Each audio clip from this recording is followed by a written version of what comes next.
Это обзор чрезвычайных происшествий в студии Александр Хавренко. В отдел МВД России по Ленскому району обратилась местная жительница. Женщина сообщила полицейским о незаконном проникновении в ее квартиру. В ходе оперативно-розыскных мероприятий участковыми установлен подозреваемый. Им оказался ранее судимый 34-летний бывший сожитель потерпевшей. Выяснилось, что мужчина узнал о новых отношениях своей бывшей сожительницы и приревновал ее, несмотря на то, что уже проживал с другой женщиной.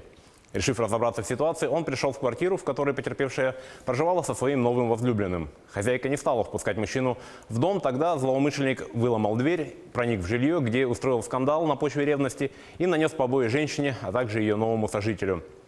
В отношении подозреваемого возбуждено уголовное дело по статье «Нарушение неприкосновенности жилища» и составлен административный протокол по статье «Побои».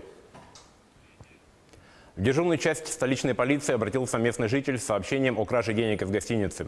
В ходе оперативно-розыскных мероприятий полицейскими установлен безработный 39-летний уроженец Статинского района, ранее судимый по аналогичной статье. Заявитель, проживая в гостинице, познакомился с мужчиной и позвал его к себе в номер для распития спиртных напитков. В ходе застолья мужчины решили продолжить распитие в ночном развлекательном заведении, после чего потерпевший решил принять душ.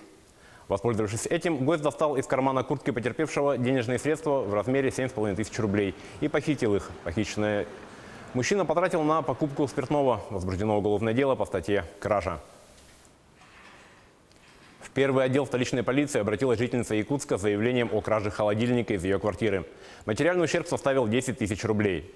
Потерпевшая пояснила, что сдавала квартиру в аренду. Вскоре, приехав за оплатой, она обнаружила пропажу своей бытовой техники. Арендатор к тому времени перестал выходить на связь. Сотрудниками уголовного розыска по подозрению в совершении кражи был установлен ранее судимый за аналогичное преступление 38-летний мужчина. Выяснилось, что подозреваемый злоупотребляет алкоголем. После того, как спиртное закончилось, а денег, чтобы купить добавки, не было, он похитил холодильник и сбыл его. На вырученные денежные средства в сумме 2500 рублей он купил алкоголь. Возбуждено уголовное дело по статье «Кража». Следственным отделом Следственного комитета расследуется уголовное дело, возбужденное по статье «Умышленное причинение тяжкого вреда здоровью, повлекшее по неосторожности смерть потерпевшего». По факту смерти 28-летнего мужчины после конфликта, произошедшего в ночном клубе в городе Якутске.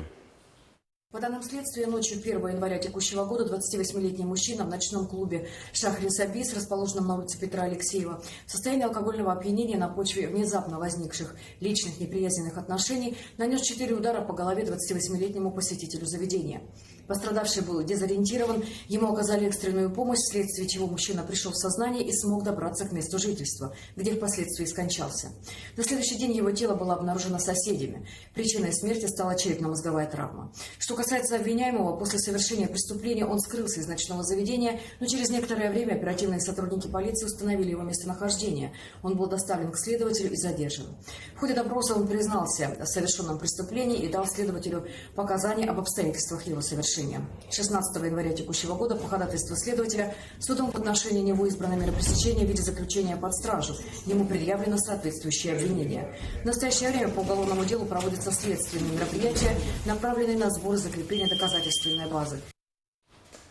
Неизвестный мужчина открыл огонь в здании мирового суда в Новокузнецке в четверг.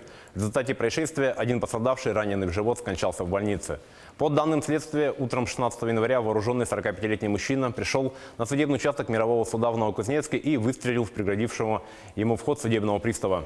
Свидетель произошедшего успел нажать на тревожную кнопку, однако злоумышленник вошел в здание и выстрелил в 43-летнюю женщину, свидетеля по рассматриваемому в суде делу.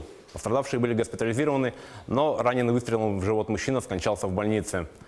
На место происшествия прибыли сотрудники Следственного комитета и полиции для установления всех деталей инцидента. Возбуждено уголовное дело по статье «Покушение на убийство 2 лиц». На этом наш выпуск подошел к концу. О развитии событий в следующих выпусках новостей.